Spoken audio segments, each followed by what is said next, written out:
لیکن وہ کلام نہیں، کلام صرف قرآن پاک ہے، یہ اللہ کی صفت ہے۔ اور جو بندہ یہ چاہتا ہے کہ میں رب کی بولی بولوں یا میں رب سے ہم کلام ہوں، وہ یا تو نماز پڑھے یا قرآن کی تلاوت کرے۔ جب وہ قرآن کی تلاوت کرے گا گویا وہ اللہ سے باتیں کر رہا ہے، اللہ کی بولی بول رہا ہے۔ جیسے حضرت فرما رہے تھے قرآن اثر والی کتاب ہے، تاثیر والی کتاب ہے۔ قرآن سے اللہ کے نبی کے دور میں لوگوں نے فائدہ لیا، لوگوں نے قرآن سے اثر قبول کیا، اور پھر اللہ نے ان کو وہ مقام اور مرتبہ عطا کیا جو قیامت تک شاید کسی کو پھر نہ مل سکے۔ یہ تو اس زمانے کی بات تھی۔ آئیے زمانہ قریب کی بات کریں، جب روس کمیونسٹ کا دور تھا، جب ہر طرف سوشلزم کی بات ہو رہی تھی، جمال عبد الناصر قرآن کی تاثیر دیکھنا چاہتے ہو، حال کے زمانے کی بات کر رہا ہوں، یہ ماضی قریب کی بات کر رہا ہوں، کہ جمال عبد الناصر روس میں گیا تو انہوں نے قرآن پاک پہ کچھ اعتراضات کیے، تو جمال عبد الناصر نے دوسری دفعہ جب دورے پہ جانے لگا تو اس نے اپنے ساتھ پیغام بھیجا قاری عبد الباسط الصمد کو کہ آپ نے میرے ساتھ جانا ہے اور ان سوشلزم اور کمیونسٹوں کو ہم نے قرآن کے اوپر جو اعتراضات کیے تھے اس کا جواب دیا۔ اب وہ اپنے صداقتی طیارے میں جمال عبد الناصر لے کر روس گیا۔ روس میں جب وہ سارے کمیونسٹ جمع تھے تو جمال عبد الناصر کہنے لگا یہ میرا ساتھی تمہیں کچھ سنانا چاہتا ہے۔ تو انہوں نے کہا ٹھیک ہے سنائیں۔ تو شیخ عبد الباسط الصمد نے وہی سورہ طٰہٰ کی پہلے دو رکوع جو حضرت عمر نے سنے بہن سے اور حضرت خباب سے، تو اللہ نے اسلام کی توفیق دی، وہی انہوں نے پڑھنے شروع کیے۔ جب دو رکوع، آپ کو پتہ ہے جب شیخ عبد الباسط الصمد کی ویڈیو موبائل میں موجود ہے، جب وہ قرآن پڑھتے تھے کتنا ڈوب کے پڑھتے تھے، اور آنکھیں بند کر کے جب قرآن پڑھتے، تو جب وہ دو رکوع پڑھ کے جب آنکھیں انہوں نے کھولی تو وہ سارے کمیونسٹ رو رہے تھے۔ جمال عبد الناصر کو کہنے لگے ہمیں نہیں پتا کہ آپ کے ساتھی نے کیا پڑھا، ہمیں کچھ سمجھ نہیں آیا، لیکن اس کی تاثیر نے ہمیں رولا دیا۔ قرآن ایسی اثر والی کتاب ہے، اور اس کی مثال بارش جیسی ہے۔ جیسے بارش آسمان سے آتی ہے، قرآن بھی آسمان سے آیا، اور جب بارش برستی ہے فائدہ اسی زمین کو ہوتا ہے جو بنجر نہ ہو، جو شڑ نہ ہو، جس کو شور اور کلر نہ ہو۔ جب قرآن کی بارش، یہی قرآن کی بارش ابو جہل کے دل پہ ہوئی، زمین بنجر تھی اسے فائدہ نہ ہوا۔ ابو لہب کے اوپر ہوئی، زمین بنجر تھی فائدہ نہ ہوا۔ یہی ابو لہب اور عتبہ شیبہ، کعب بن اشرف، ان کی دل پہ جب بارش ہوئی زمین بنجر تھی فائدہ نہ ہوا۔ لیکن یہی جب قرآن کی بارش، جب دنیا کی بارش زمین پہ ہوتی ہے، اگر زمین اچھی ہو، پانی بھی صاف ہو، پھر وہ اس کے اندر سے پھل پھول اگتے ہیں، اس کے اندر سے فصل اچھی نکلتی ہے۔ یہی جب قرآن کی بارش حضرت سیدنا صدیق اکبر کے دل پہ ہوتی ہے، جو تاجر تھے اللہ نے صدیق بنا دیا۔ حضرت عمر رضی اللہ تعالیٰ عنہ جو تلوار لے کر اللہ کے نبی کو قتل کرنے کے ارادے سے آئے، اللہ نے عادل بنا دیا۔ عثمان ذو النورین رضی اللہ تعالیٰ عنہ کو ذو النورین بنا دیا۔ حضرت علی رضی اللہ تعالیٰ عنہ کو حیدر کرار بنا دیا۔ ابو ہریرہ کو حافظ الحدیث بنا دیا۔ عبداللہ بن مسعود کو مفسر فقیہ امت بنا دیا۔ عبداللہ بن عباس کو مفسر قرآن بنا دیا۔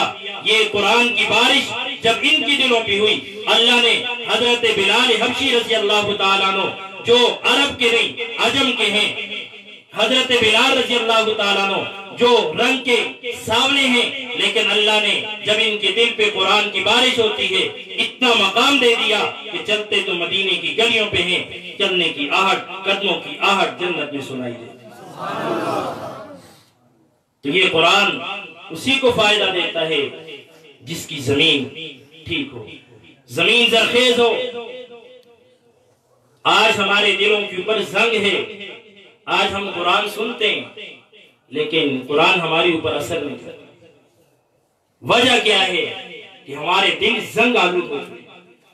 ورنہ تو قرآن کی تاثیر کہ قرآن جب پڑھا جاتا ہے وَجِلَتْ وَإِذَا تُلِيَتْ عَلَيْهِمْ آيَاتُهُ زَادَتْهُمْ إِيمَانًا کہ جب قرآن پڑھا جاتا ہے ایمان والے پر اس کی ایمان کے اندر بہار آتی ہے.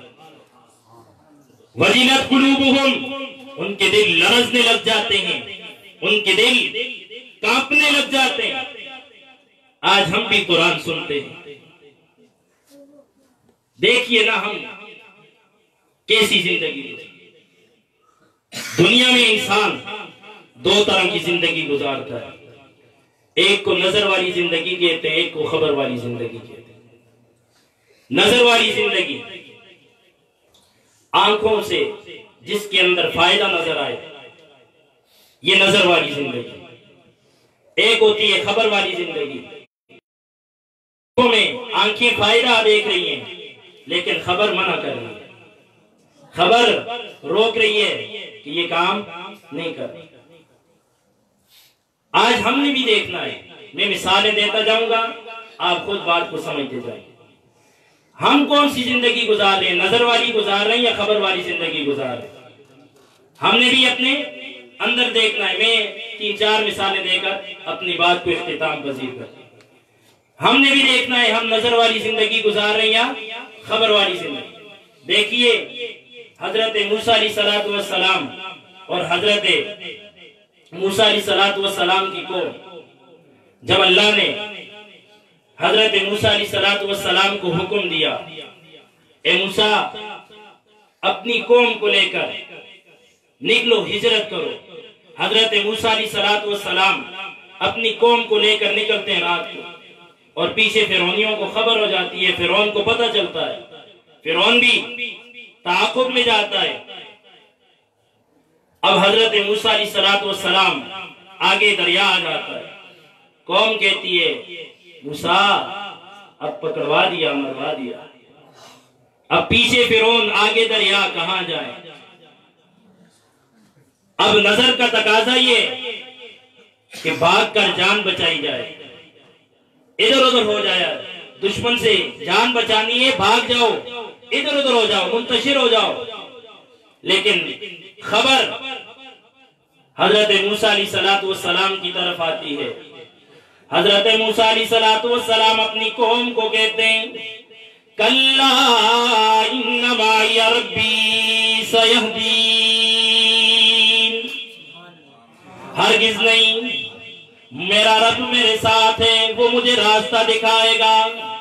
اللہ نے خبر نازل کر دی, اے موسیٰ تیرے ہاتھ کے اندر جو عصا ہے, اس عصا کو بِعَصَاكَ الْبَحْرَ, اس عصا کو سمندر کے اوپر مار, دریا کے اوپر مار. اس عصا کو دریا کے اوپر مارنا تیرا کام ہے. اس کے اندر سے 12 راستوں کو جاری کر دینا مجھ خدا کا کام ہے. حضرت موسیٰ علیہ السلام نے نظر کے اوپر عمل نہیں کیا, خبر کے اوپر عمل کیا.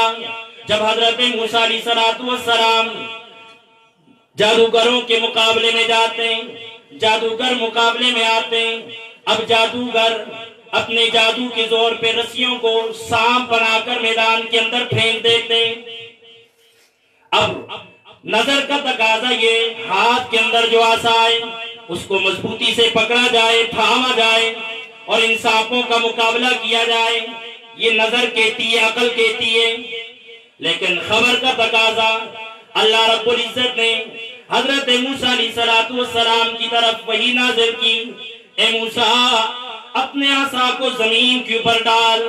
جب حضرت موسیٰ علیہ السلام نے اپنا وہی عصا زمین کے اوپر ڈالا, اللہ رب العزت نے اس عصا کو ایک بہت بڑا ادا بنا دیا. فَإِذَا هِيَ حَيَّةٌ تَسْعَىٰ, وہ ایک بہت بڑا ادا بن گیا. اب حضرت موسیٰ نے نظر کے اوپر عمل نہیں کیا, عقل کے اوپر عمل نہیں کیا, انہوں نے خبر کے اوپر عمل کیا. تیسری مثال, حضرت موسیٰ علیہ السلام جب قوم کو لے کر پار ہو گئے, قوم والوں نے پانی کا مطالبہ کیا. تو حضرت موسیٰ علیہ السلام نے دعا کی، اللہ رب العزت نے کہا اب نظر کا تقاضا یہ، اب خبر کہہ رہی ہے اے موسیٰ اپنے عصا کو پتھر کے اوپر مار، لیکن عقل یہ تقاضا کر رہی ہے کہ عصا کو پتھر پہ مارنے سے کیا ہوگا؟ اب عقل یہ کہتی ہے اس عصا کے ساتھ زمین کو کریدا جائے، پانی نکالا جائے، لیکن خبر یہ کہہ رہی ہے اپنے عصا کو پتھر کے اوپر مار۔ فانفجرت منہ اثنتا عشرۃ عینا، حضرت موسیٰ علیہ السلام نے اپنے عصا کو جب پتھر کے اوپر مارا، اللہ نے اس کے اندر سے چشموں کو جاری کر دیا۔ آج ہم نے بھی یہ دیکھنا ہے، ایک طرف نظر والی زندگی ہے، ایک طرف خبر والی زندگی ہے۔ اب ہمارے سامنے غیر محرم عورت آتی ہے، اب آنکھ تقاضا کرتی ہے دیکھنا چاہیے، اب آنکھ کا تقاضا یہ اس کو دیکھا جائے، لیکن خبر کہہ رہی ہے قُلْ لِلْمُؤْمِنِينَ يَغُضُّوا مِنْ أَبْصَارِهِمْ وَيَحْفَظُوا فُرُوجَهُمْ ذَلِكَ أَزْكَىٰ لَهُمْ إِنَّ اللَّهَ خَبِيرٌ بِمَا يَصْنَعُونَ کہ مومنوں سے کہہ دیجئے، ایمان والوں سے کہہ دیجئے، بے ایمانوں سے نہیں، وہ اپنی نگاہوں کی حفاظت کریں اور اپنی شرمگاہوں کی حفاظت کریں۔ یہ حکم اللہ اس لیے دے رہا ہے ذَلِكَ أَزْكَىٰ لَهُمْ تاکہ تمہیں پاک کریں۔ اب نظر کا تقاضا یہ دیکھنا چاہیے، خبر کا تقاضا یہ کہ نہ دیکھو، اپنی نظروں کو جھکا لو۔ میں ایک مثال دیا کرتا ہوں، دیکھیے روڈ کے اوپر جب دو گاڑیاں رات کو آپس میں کراسنگ کرتی ہیں، کدے دیکھے گاڑیاں کا رات جلدی ہو نا سفر کر دے، جب دو گاڑیاں رات کو آپس میں کراسنگ کرتی ہیں، ہیڈ لائٹ کو جب کراس ہو رہی ہوتی ہیں تو وہ ڈیم کر دیتے ہیں۔ اگر وہ ڈیم نہ کرے تو ایکسیڈنٹ کا خطرہ ہوتا ہے۔ تو اللہ رب العزت نے بھی یہاں حکم دیا، اے مسلمان جب تو راستے پہ جا رہا ہو، تیری نظر بھٹکنے لگے، تیرے سامنے غیر محرم آ جائے، روڈ پہ جائے، گاڑی کی لائٹ ڈیم کر دیتے ہو تاکہ ایکسیڈنٹ نہ ہو، وہاں ایکسیڈنٹ ہو تو جان جانے کا خطرہ ہے۔ یہاں اگر لائٹ ڈیم نہیں کرو گے تو یہاں ایمان جانے کا خطرہ ہے۔ اب ایک طرف نظر ہے، ایک طرف خبر ہے۔ اب سود لینے میں بظاہر تو نفع نظر آتا ہے، سودی کاروبار میں بظاہر بڑا پیسہ نظر آتا ہے، عقل تقاضا کرتی ہے پیسہ ہونا چاہیے، مال ہونا چاہیے، لیکن خبر یہ کہہ رہی ہے اگر تم سودی کاروبار کرو گے فَإِن لَّمْ تَفْعَلُوا فَأْذَنُوا بِحَرْبٍ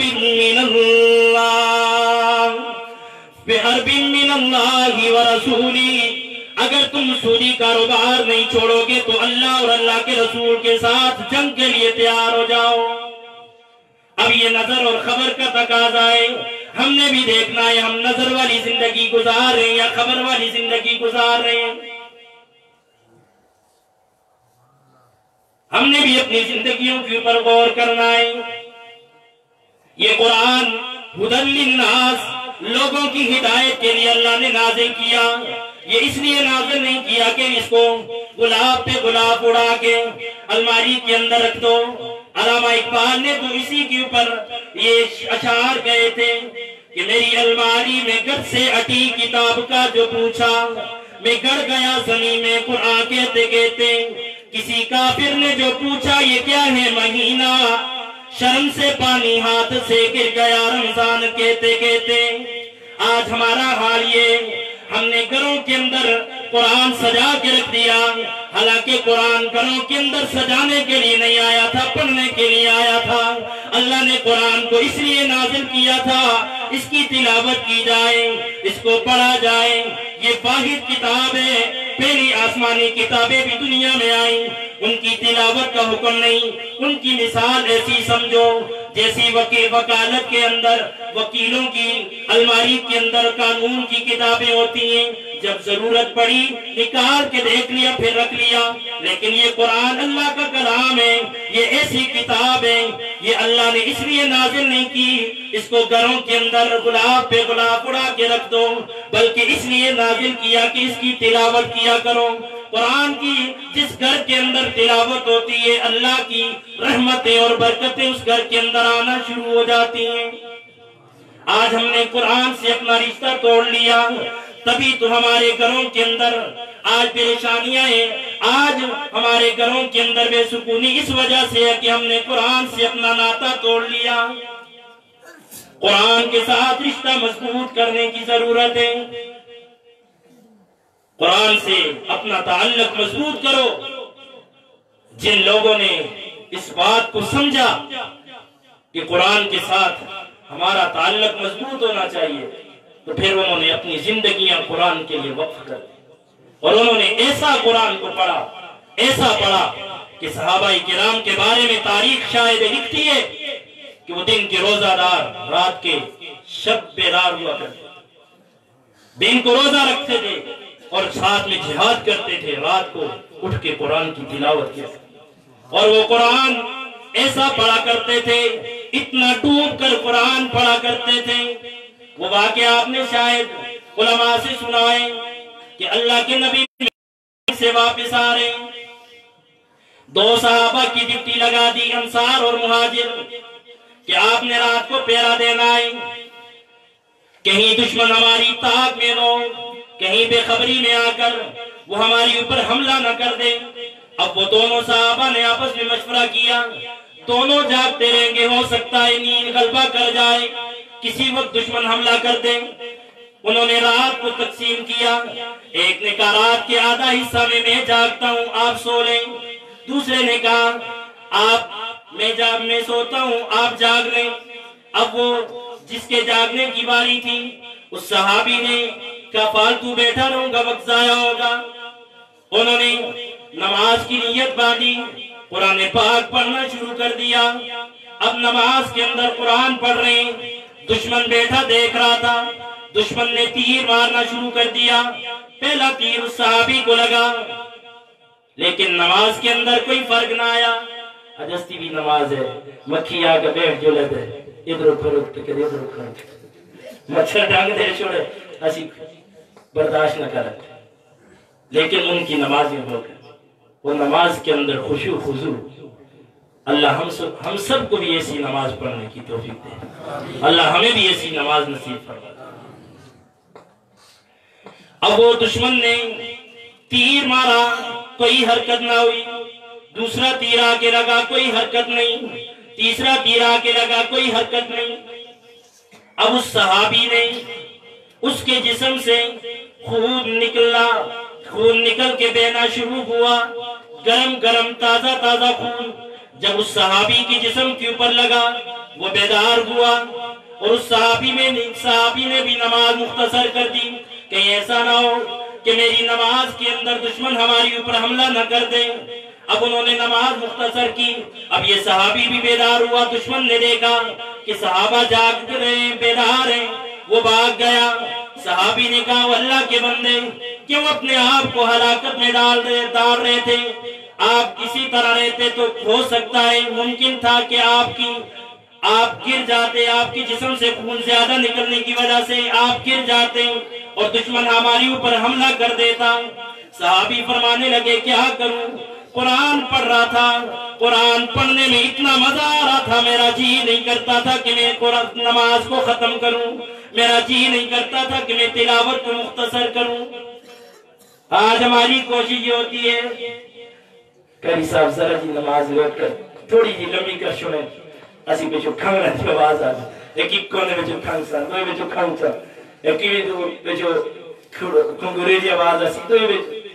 آج ہمارا حال ہے، اور ہمارے نوجوان اتنے سست ہو چکے ہیں، جو مستقبل جن کے ہاتھ میں وہ نوجوان تراویح کے اندر سب سے زیادہ غفلت نوجوان، بوڑھا وہ تراویح پوری پڑھتا ہے، نوجوان غافل۔ مسجدوں کے اندر حالانکہ یہ جوانی کی عبادت اللہ کو بڑی پسند ہے، بڑی پسند ہے، بڑی محبوب ہے، اس لیے ہم نے یہ جو غفلت والی زندگی گزار رہے ہیں نا، اس غفلت والی زندگی سے اپنے آپ کو تو میں بات کر رہا تھا قرآن کو جن لوگوں نے سمجھا کہ قرآن کی تلاوت کرنی ہے، تو پھر انہوں نے اپنی زندگیاں لائی۔ حضرت امام اعظم ابو حنیفہ رحمۃ اللہ تعالی علیہ رمضان میں 2 قرآن پاک یعنی 61 قرآن پاک کا ختم کیا کرتے تھے، یعنی ایک رات کو اور ایک دن کو اور پھر ایک تراویح کے اندر 61 قرآن پاک مکمل کیا۔ اور امام شافعی رحمۃ اللہ تعالی علیہ کی بیٹیاں، آج ہماری بھی مائیں بہنیں، جب مائیں بہنیں نیک ہوا کرتی تھی، اللہ اولاد بھی نیک دیا کرتا۔ امام شافعی کی بیٹیاں جتنی دیر میں کھانا پکاتی تھی اتنی دیر میں 13 پارے قرآن پاک کی پڑھ لیا کرتی۔ امام شافعی رحمۃ اللہ تعالی علیہ روزانہ رات کو ایک قرآن پاک ختم کیا کرتے۔ اور امام بقی بن مخلد رحمۃ اللہ تعالی علیہ 13 رکعتوں میں پورا قرآن پاک پڑھ لیا کرتے۔ اور امام بخاری رحمۃ اللہ تعالی علیہ روزانہ ایک ختم قرآن پاک کا کیا کرتے تھے۔ اور زمانہ ماضی قریب میں آ گئے، مولانا حسین احمد مدنی رحمۃ اللہ تعالی علیہ نے 27 دنوں میں جیل میں بیٹھ کے قرآن پاک کو حفظ کیا اور تراویح کے اندر سنایا۔ اور پھر مولانا مسعود اظہر حفظہ اللہ تعالی نے انڈیا کی جیل میں 1 ماہ میں قرآن یاد کیا۔ اور پھر جبل استقامت جرنیل علماء حق مولانا اعظم طارق شہید رحمۃ اللہ تعالی علیہ روزانہ جیل کے اندر یومیہ 1 قرآن اور 10 پارے پڑھا کرتے۔ یہ جن لوگوں نے قرآن کو سمجھا ہے، اپنا سب کچھ لگا دیا ہے۔ اور پھر مولانا اعظم طارق شہید رحمۃ اللہ تعالی علیہ کے ایک بیان میں نے سنا ہے، وہ فرماتے ہیں ہمیں جب جیل کے اندر لے جایا گیا 90 دن کے بعد جب جیل سے نکالا تو ہمارے 90 قرآن پاک ختم ہو چکے تھے۔ یہ وہ لوگ ہوا کرتے جنہوں نے، اور پھر اپنے یہ شاہ اسماعیل شہید رحمۃ اللہ تعالی، یہ جو آپ کے پڑوس میں آ کر شہید ہوئے، یہ عصر سے مغرب تک پورا قرآن پاک پڑھ لیا کرتے۔ لوگوں کو یقین نہ ہوا، ایک دفعہ بالا کوٹ کے کچے پل پہ لوگوں کے سامنے حضرت نے عصر کے بعد قرآن پڑھنا شروع کیا اور مغرب سے پہلے انہوں نے قرآن پاک مکمل کر دیا، اور ابھی بھی مغرب میں کچھ وقت باقی تھا۔ یہ وقت کی برکت ہوا کرتی۔ صحابہ کرام فرماتے ہیں ہم عصر سے مغرب تک اونٹ کو ذبح کر کے تقسیم کر دیتے تھے، پھر بھی ابھی مغرب کی نماز میں ٹائم ہوتا ہے۔ آئی تسی صبح دان ذبح کر دیو بیل تو نمازہ تک تسی مسا اس کو بھی تقسیم لگا رکھتے۔ یہ وقت کی برکت ہوا کرتی تھی۔ آج ہمارے اوقات میں برکت، خدا را قرآن کے ساتھ اپنا تعلق مضبوط کرو، قرآن کو پڑھو۔ جب قرآن کی تلاوت کی جائے گی ہمارے دلوں کا زنگ اترے گا۔ یہ دل کے اوپر ہمارے زنگ ہے، یہ زنگ اتارنے کی ضرورت ہے۔ تو اللہ رب العزت سے دعائے جو کچھ کہا گیا سنا گیا، اللہ مجھ سمیت ہم سب کو اس کی پر عمل پیرا ہونے کی توفیق نصیب فرمائے۔ آخر میں یہ حضرات کی طرف سے فرمائش آئی ہے وہ نظم کی، بہت سارے حضرات نے کہا ہے کہ آپ نے وہ نظم بھی آخر میں سنانی ہے۔ جو نظم تو وہ نظم میں فکر آخرت پہ نظم ہے، تو میں آپ کو سنا دیتا ہوں۔ وہ نظم آپ نے پچھلے سال بھی بعض احباب نے سنی ہے، نہیں سنی تو ہم سنانا سن کروں، حضرات کی فرمائش ہے تو سناتا ہوں۔ خواب میں سوئے ہوئے مومنوں، عیش و عشرت بڑھانے سے کیا فائدہ، آنکھ کھولو اٹھو یاد رب کو کرو، عمر یوں ہی گوانے سے کیا فائدہ، اپنے رب کو جوانی میں بھولا ہے تو، طاقت کے پودے پہ پھولا ہے تو، جب جوانی ڈلے گی تو پچھتائے گا، ایسے رونے رلانے سے کیا فائدہ۔ اللہ کے نبی نے فرمایا شباب قبل حرمی کا،